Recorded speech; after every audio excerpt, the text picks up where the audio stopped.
Hi guys, Brand here and welcome to another commentary video. Today, we have an interesting one today because today we've gone to the land of Twitter, which is the place you never go if you want to stay sane in the DBD community, or in general, Twitter's kind of a cesspool, but specifically today, we're going to the Twitter of a very famous DBD content creator, that being Tofu, who has made a DBD hot take, which I will read to you. The hot take being that DS and off the record,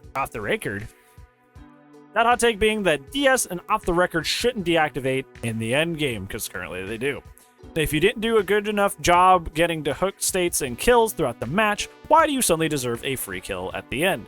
Why is the end game treated differently than the rest of the match? Now, the context that is probably important to this is a retweet from Question Turkey that says, getting tunneled in the end game without absolutely nothing to deter the killer or stop it from happening is the worst feeling in DBD right now, especially if you played well in the game. So obviously, I'm just going to go out on a limb here and, very poignantly say I completely disagree with this. I'm going to talk about the reasons why, but I want to first explain kind of like where the mentality is coming from this, because it's a little bit more understandable than you think, but ultimately I still disagree with it. So let's go ahead and talk about it. So the main reason that this is being, put forward is because tunneling in general in DBD is seen as a very unfun and upsetting thing when you go through it. Now, you guys know how I feel about tunneling. Typically, I feel like if you're doing it 4 or 5 gens, you're just a sweat lord. You're more free to do whatever you want with your $20. But if you're gonna, 3 hook somebody and then 3 hook somebody and then kill the other 2, like, you're playing the game like a comp game, which is kind of weird when there's no option to opt out of a public match pool. But I digress.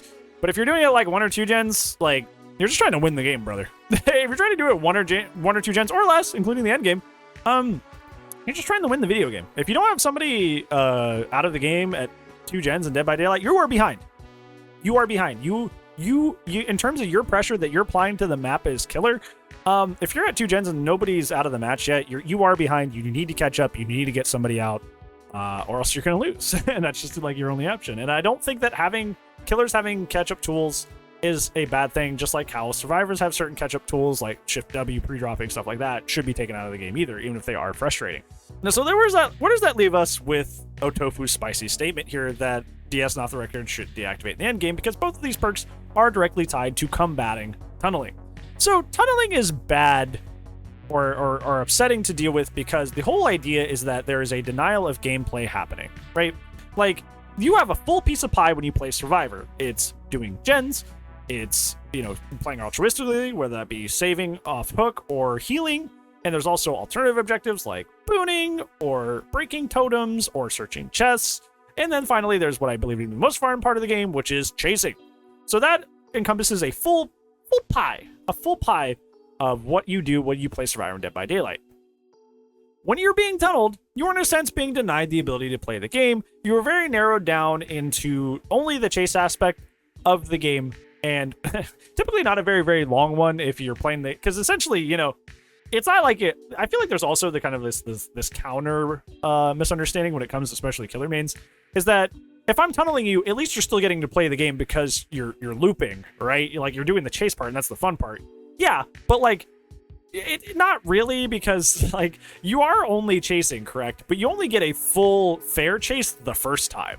You're playing the rest of the game injured.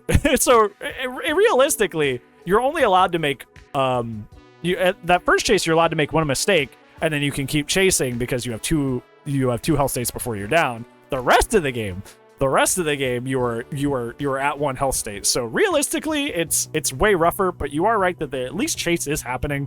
But don't act like it's like a normal, healthy, and fair chase that's happening, because that's definitely not true either.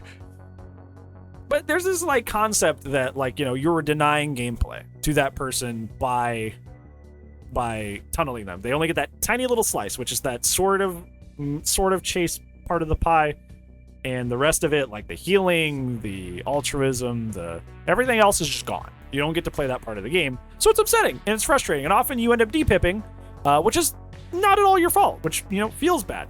So, that's kind of like why people take issue with tunneling. So with Tofu's idea and Question Turkey's idea is that, like, there's supposed to be this denial of gameplay that's happening, that when you reach endgame, you should be able to still defend yourself against that denial of gameplay because that was really boring that you didn't get to play. But I feel like intrinsically these statements are at odds with each other. And we really need to talk about that.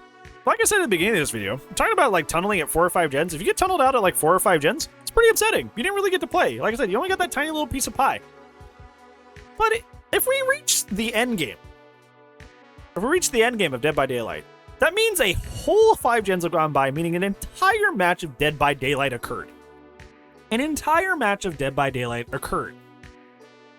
Even if one player has been stuck looping the killer for 5 gens, which is a really great feat, by the way, which you should be proud of if you can do, you have bought your team enough time to do all 5 generators. You have essentially, in a sense, hard carried for your team so everybody else can get out, even if you end up being tunneled at the end. You bought that victory for the whole team. It is a W. It is a win. There isn't any sort of like denial of gameplay happening because the team got to play. Even if that one player, like I said, loops him for 5 gens and finally gets tunneled out in the end, he looped a killer for 5 gens, which is an incredible feat, and it's something that should be rewarded. You not only got to play, you played extremely well. You played extremely well. Extremely well. Extremely well, which is crazy. And if they're splitting hooks and not just going after one person, that's not tunneling anymore. Like, say if they were like going back and forth between 2 survivors, that's not tunneling.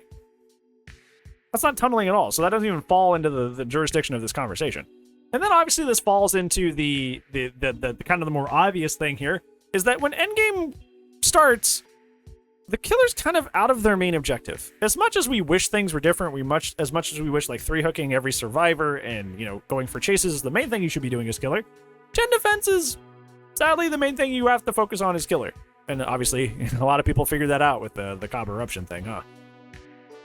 But the main thing that you should be focusing on as killer, your main objective, is defending the generators. That is the primary thing you should be doing. And once that is gone, what else is there to do? Riddle me this, Batman. What else is there to do? If all of the gens get done, what's left? There is nothing else for you to do besides to go hunt down the survivors. That's literally it. That's literally it. That's all that remains to you as an objective in the game as killer, is to go after people and hunt them down, because you literally have nothing else to do. You literally have nothing else to do. So it kind of would create this kind of like cognitively dissonant conversation within the game's like directory, right? Like the directive of the game is like, hey, the gens are done, you should go after the survivors, but if you do that and you do it back to back, you get either an endurance or a stun from DS. This is all I can do. I'm only allowed to go after the survivors. No, don't do that. That's tunneling. That's bad. But I have nothing left to do. No, don't do that. That's tunneling. But I don't have anything else to do. Yeah, but that's tunneling. That's rude. Like, it's like these don't go together. They don't.